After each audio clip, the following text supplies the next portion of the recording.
Bon, salut à tous, salut Nico. Bonjour. On est ici à Inesis Golf Park et on a décidé d'emmener les clubs 500 sur le parcours voilà, pour les jouer sur le terrain et puis pouvoir rediscuter du projet. Parce que toi, tu connais bien ce projet. Un petit peu. Nico est chef de produit sur les clubs. Et Nico, je te propose un petit match play sur 3 trous là. Donc toi, rappelle-moi, t'es combien d'index? 4 d'index, moi je suis 12. Est-ce que si tu me rends un coup sur les 3 trous, ça te va? Bon deal. Bon allez, c'est parti, on va faire ça. On Allez. se retrouve au départ du premier trou. Bon Nico, alors ces clubs 500, ils sont destinés à quel type de joueurs? Donc les clubs 500, Sam, sont pour les joueurs confirmés. Les joueurs confirmés, c'est globalement des index entre 30 et 15. L'idée, c'est que ce type de golfeur va rechercher deux choses. Il commence à bien taper la balle, il a envie de puissance. Donc l'AP puissance pour nous est ultra important. Et il est encore, on va dire, en progression, donc il a besoin surtout aussi de tolérance. Donc l'idée, c'était vraiment des clubs faciles à jouer, tolérants et puissants. D'accord. Et ensuite, après, il y a une particularité pour avoir le club adapté à chaque golfeur. Exactement. Donc on a développé un système, on va dire, une sorte de fitting à la mode Decathlon, où on a deux tailles de clubs. Par exemple, le bon exemple, je crois, Sam, que tu joues des clubs taille 1. Exactement, ouais. Et moi, je joue des clubs taille 2.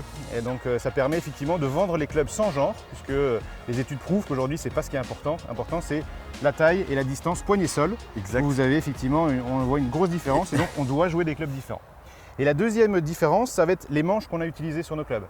Globalement, la vitesse de swing des golfeurs peut être différente. Et il faut impérativement que le shaft, le manche, soit adapté à la vitesse de swing. Et on a estimé, on a fait des grosses études avec plusieurs centaines de golfeurs. Et globalement, avec 3 rigidités de manche, on arrivait à couvrir 87% des golfeurs. Et donc, on a sélectionné 3 shafts pour 3 vitesses de swing. Donc, on a 2 tailles dispo en 3 vitesses et bien évidemment droitier et gaucher. Super. Et alors après, on a combien de clubs 500 total? Dans un sac aujourd'hui, le maximum qu'on puisse avoir, c'est 14. Donc en enlevant le putter, il en reste 13. Donc on a développé 13 clubs pour vous rendre la vie plus facile et que du driver jusqu'au 60 degrés, vous puissiez avoir une composition de sac la plus optimum possible.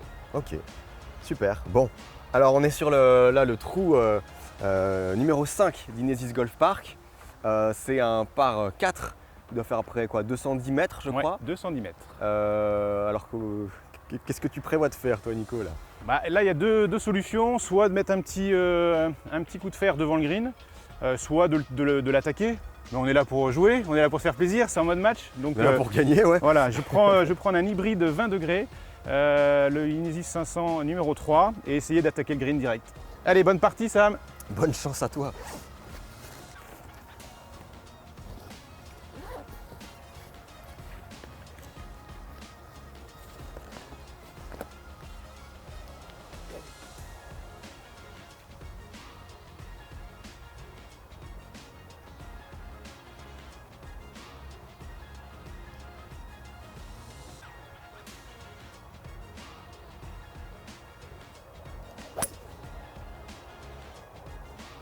Allez, vol. Allez. Ah, un peu court, dommage. Petit bunker. Allez. On pourra tester les wedges. Alors moi ma stratégie ça va être plutôt d'attaquer au bois 3. Je suis un petit peu plus court que toi. Donc je pense que c'est le bon club pour essayer de passer ce bunker.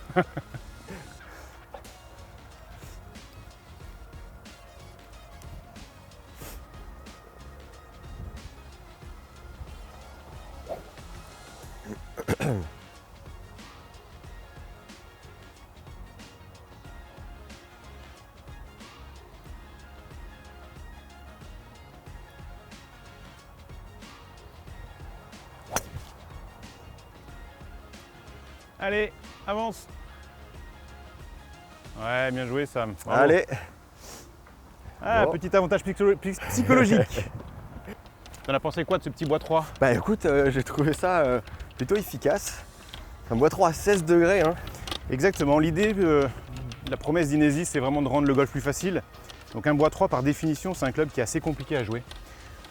En général, c'est plutôt aux alentours de 14-15 degrés. Ouais. On a fait le choix de nous de l'ouvrir à 16 degrés pour que le produit soit beaucoup plus facile. Et aujourd'hui, ce qui est important, c'est vraiment de faciliter le vol de balle. Donc avec un loft un peu plus ouvert, on va permettre aux golfeurs de pouvoir l'utiliser sur le tee de départ, mais aussi sur le fairway éventuellement. Et après, c'est aussi l'histoire d'écart de distance entre l'hybride 3 à 20 degrés et le driver. Exactement. Aujourd'hui, la composition du sac, on a un driver donc, qui est aussi un petit peu plus ouvert, on le verra tout à l'heure. On est sur une ouverture à 12 degrés. Donc derrière, on a notre bois 3 à 16 et on a les deux hybrides qui viennent compléter à 20 et 24 pour faire la jonction jusqu'au fer 5. Bon alors Nico, là, sur une sortie de bunker comme ça, tu es à quoi là? Tu à 20-25 Là, il y a mètres 20-25 mètres. Ouais. Le sable a l'air plutôt doux, plutôt souple, pas trop dur. Donc je vais pouvoir utiliser notre wedge en 55 degrés. C'est un wedge classique avec une cavité pour vraiment faciliter la sortie de balle, générer maximum de tolérance. On a travaillé avec un rebond standard, on est sur un 10 degrés de bounce au niveau du rebond, donc c'est vraiment très standard. Et ça doit logiquement me permettre de bien sortir la balle. C'est tout ce que je te souhaite.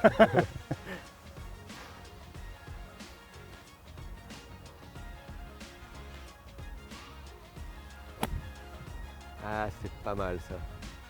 Ah, Allez. Bien joué Nico. Belle sortie. Bon club. Bien joué. Hein. Il est fort. Hein.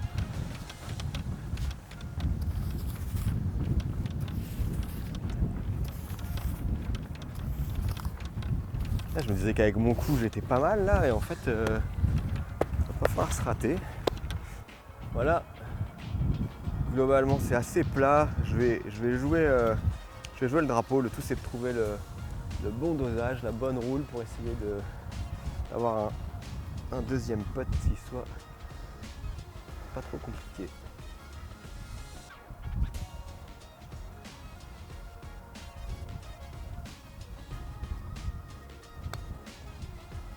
Allez, ralenti. Elle est belle. Un petit peu long mais bon, c'est pas mal.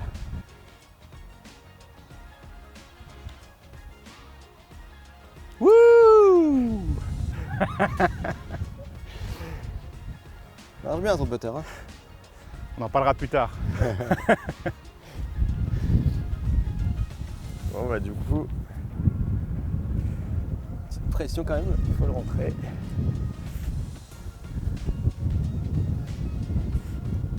C'est assez plat.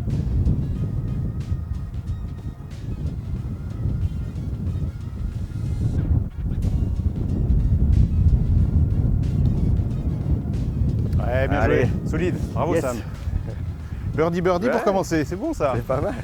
Bon Nico, on est au trou numéro 6 là maintenant. C'est le plus long trou d'Inesis Golf Park. À part 4 encore qui doivent faire 270 mètres je crois. Donc là, driver. Ouais, il y a un petit vent contre en plus sur ce trou-là. C'est le trou où on peut se faire plaisir. Donc Ouais. l'idée c'est d'utiliser le driver 500. Donc le driver 500 c'est un driver en 460 cc, donc c'est la tête, le volume de la tête, donc c'est ce qu'on trouve aujourd'hui sur le marché. C'est un produit en titanium, hein, bien évidemment, pour avoir un club très léger et vraiment maximiser la vitesse de balle. Comme je le disais tout à l'heure, on a privilégié un loft assez ouvert, hein, donc il est en HL, c'est ce qu'on high launch, c'est à peu près 14 degrés. D'ouverture, 12 degrés pardon, excusez-moi, d'ouverture. Et puis ce qui est génial, c'est qu'il y a 2 ans, il a été élu le driver le plus tolérant par l'influenceur américain Mike Gillespie pour les vitesses lentes. Donc on en est très fiers. Donc on va voir ce qu'il donne aujourd'hui. Allez. Allez, en rythme.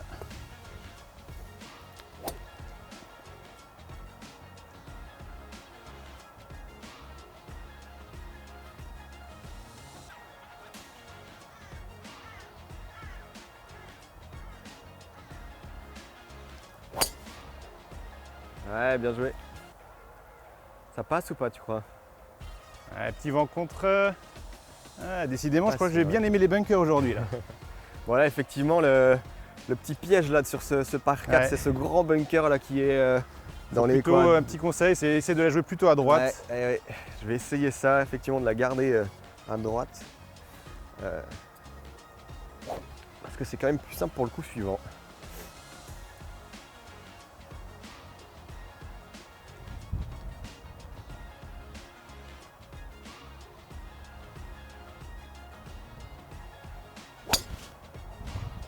Ah, je dis je fais, reste là. Ouais, elle tourne un peu. Reste là. Ouais, ça va aller. Safe. Bien joué Ouais, Sam. un peu à droite, mais au Ça va moins, les mises en jeu toi hein? ça va, mais c'est vrai que on sent quand même qu'on est sur un club tolérant. Et moi, j'apprécie d'avoir un club taille 1 qui est du coup un peu plus court. Effectivement. C'est plus facile de centrer la balle avec un driver. Ouais, dans la continuité de ce qu'on avait fait sur nos clubs 100 pour les débutants. L'idée c'était vraiment d'avoir des clubs vraiment adaptés à sa taille. Et je le vois aujourd'hui, moi je te sens beaucoup plus à l'aise avec des clubs taille 1, alors que historiquement tu as toujours joué avec des clubs taille 2. Ah ouais, je me disais, voilà, je suis un homme, 1m74. Donc c'est standard, mais en fait c'est vrai que j'ai les bras assez longs. Exactement. Et ça c'est important, tu mets à jour ici un point important, c'est que c'est pas forcément la taille de la personne qui compte, hein. C'est bien la longueur des poignets jusqu'au sol. Ouais. Et on le voyait tout à l'heure là au départ du trou précédent, on a vraiment une bonne quinzaine de centimètres de différence, alors qu'au niveau de la taille on est plutôt sur 25 cm de différence. Ouais. Mais c'est important de bien calculer la longueur poignet-sol pour bien choisir ton club. Et pour pouvoir swinguer comme tu viens de le faire de façon très fluide. Bon, t'es bien là Nico, non? Ouais. Je pense que là j'ai en face de moi le coup le plus compliqué qu'on puisse avoir sur un parcours de golf, la longue sortie de bunker. Notamment dans un sable comme ça qui est assez souple. Heureusement il y a un peu de vent contre, mais là c'est pas évident. Il y a à peu près 75 mètres à faire. L'idée c'est de prendre un club un petit peu plus fermé que d'habitude et puis d'essayer de la jouer un peu punchée en espérant qu'elle agrippe le green. T'attaques le drapeau directement là? Ouais, l'idée c'est jouer milieu de green là, safe. Donc je vais prendre un 50 degrés, un wedge 50 degrés. Logiquement j'aurais dû prendre un 55, mais là je prends un club un peu plus fermé pour essayer de la jouer un peu plus punchée.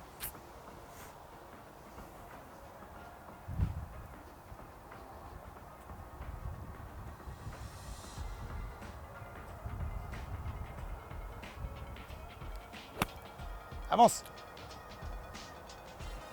Allez. Le gras. C'est le risque quand il y a beaucoup de sable comme ça, passer dessous, manque de vitesse, et la balle fait pas la distance. Bon, ça va, en sachant que le danger il était plutôt derrière parce qu'on a un obstacle d'eau juste derrière. C'est vrai, tu as raison. Bien joué, allez. Bon, t'es bien mieux placé que moi Sam là sur ce coup. Ouais, j'ai 75 mètres là, un petit vent contre. Je vais jouer, je pense que je vais prendre le 55. 55. Ouais, peut-être pas jouer drapeau parce qu'ils l'ont mis vraiment au bord du green. Je disais plutôt bon choix de club je pense. Un peu plus milieu de green et puis on va bien voir.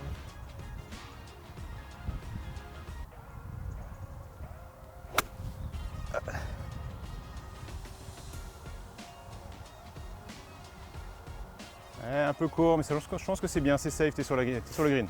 Allez. Je sais pas si ça peut te paraître bizarre, mais c'est vrai qu'un 55 degrés pour un wedge, c'est un peu atypique, Sam. Ouais, tout à fait, on est plutôt sur 56. Hein, exactement. Et en fait, ce qui était ultra important pour nous dans la conception des produits, c'est de garantir que pour le golfeur confirmé, on puisse avoir vraiment un bel étagement des distances.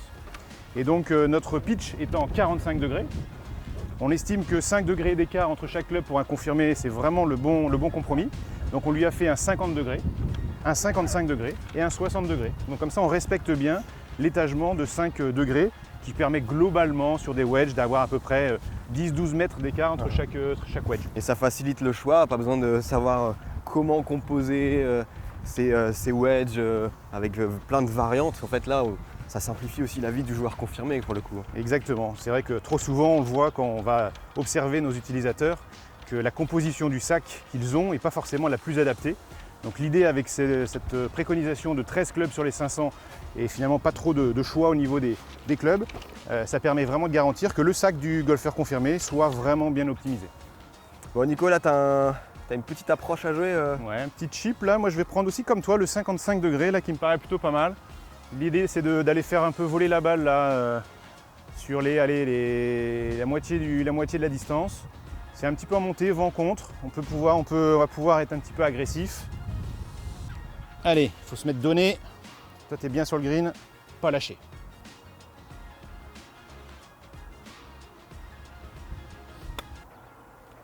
Top.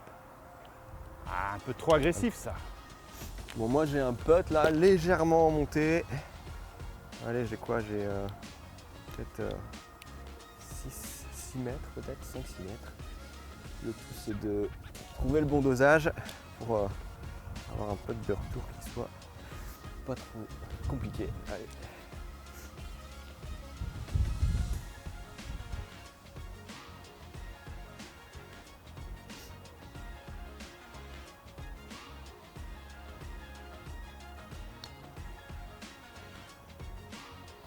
Un peu court, mais Ouais, c'est bien. Donnez ça. un pote Bravo. derrière qui devrait pas poser de problème. Allez, donc j'ai ça pour égaliser.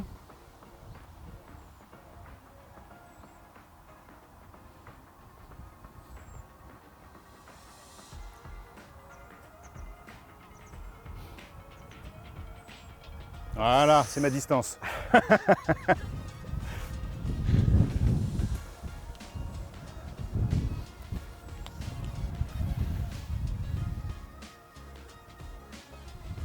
Là, normalement, il n'y a pas de souci, mais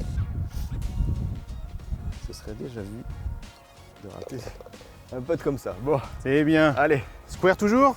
square toujours, ouais. Toujours un petit coup rendu, je te rappelle. Hein. C'est pas faux. On verra Il s'il reste plus compte qu'un à la trou, fin. à moi à toi d'en faire bon usage sur le dernier.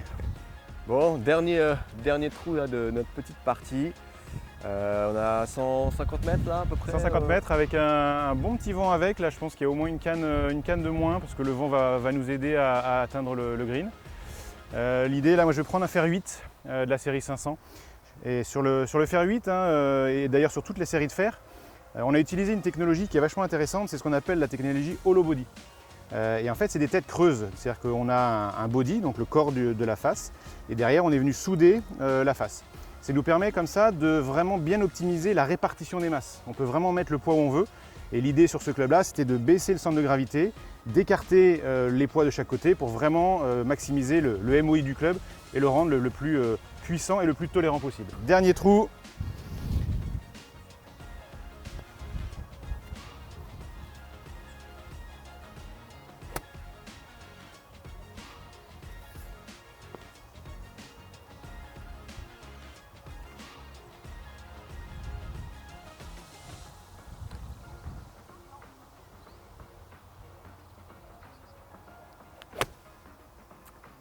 Part bien, elle revient Allez. un petit peu, ouais. Ouais, bien joué. Elle est belle celle-là. Ça va, tu gères bien la pression, Sam? Ouais, je vais partir sur un fer 8 aussi. C'est vrai qu'il y a un peu de vent.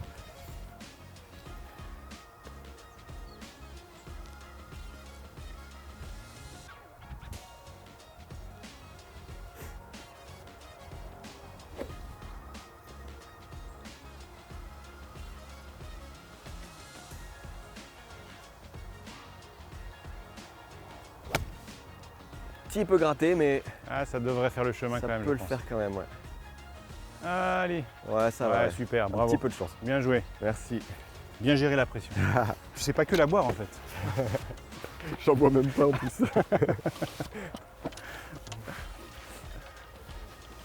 Et le toucher de cette technologie hollow body est vraiment sympa. On a vraiment on a la sensation que la balle elle rentre un petit peu dans la face Ouais. du club et ça lui donne vraiment toute cette puissance en sortie. C'est toucher, vraiment très ouais, sympa. est Le sympa. toucher est très Et sympa. le son aussi, c'est un truc je sais sur lequel vous avez beaucoup bossé pour avoir des sons agréables pour tous les clubs. C'est que sur le bois 3, il y avait eu pas mal de versions justement pour. Le bois 3, pour la petite améliorer anecdote, on a fait quasiment 7 versions pour vraiment trouver le son qui permettrait d'être le plus complémentaire avec la gamme de bois. Ce qui est aussi intéressant quand tu développes une gamme de bois, c'est que le driver, le bois 3 et les hybrides sonnent globalement pareil. Et les disparités, c'est très mauvais. Donc c'est notre ingénieur aux États-Unis là, qui travaillait là-dessus et qui nous a vraiment bien accompagnés pour avoir le son qu'on a aujourd'hui qui est juste sympa. Et sur les fers, c'est vrai que cette technologie holo procure vraiment un son très agréable qui est aussi qui m'évoque moi la puissance. On a vraiment l'impression que comme un petit coup de fusil, que la balle elle part vraiment en l'air comme ça et c'est super agréable. Puis de les voir pas trop loin du drapeau, ça fait plaisir. Ouais, pas mal. Là. Bon, là c'est pareil. C'est trouver le bon dosage. Pas forcément d'attaquer, mais d'avoir un peu de derrière qui soit accessible. Ah, ça vient bien. Ouais, donné. Bon, bravo Sam. Merci Nico. Plus qu'à espérer que Nico boite pas. Allez, c'est un peu plus que ma distance là, mais bon, ça peut le faire. Allez.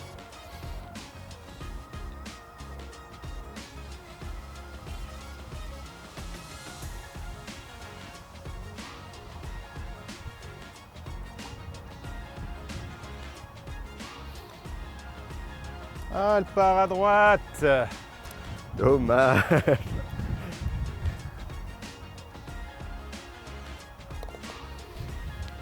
Allez, pour le fun, mais bon. Un grand champion comme toi, ça se loupe pas, ça. Ouais, normalement, oui. Ouais, bien joué. Bon. Bon, on est égalité, mais tu avais un petit coup qui t'a bien aidé. Bravo Sam, merci pour la partie, c'était super merci sympa. À toi. Conclusion, c'est pas les clubs qui font le golfer, mais là j'avoue que je pense que le petit supplément de tolérance des clubs 500 m'ont quand même un peu aidé à justement garder ses balles droites et puis aussi d'avoir sur des coups pas forcément parfaitement bien touchés quand même la distance. Je pense que le meilleur exemple c'est le dernier coup que tu viens de faire avec ton fer 8 qui était je pense un petit peu touché en pointe, ouais. Un petit peu gratté et au final tu es arrivé bord green avec un green qui roule, tu es en position de birdie donc ça t'a bien aidé effectivement. Bon allez, merci Sam. Vraiment.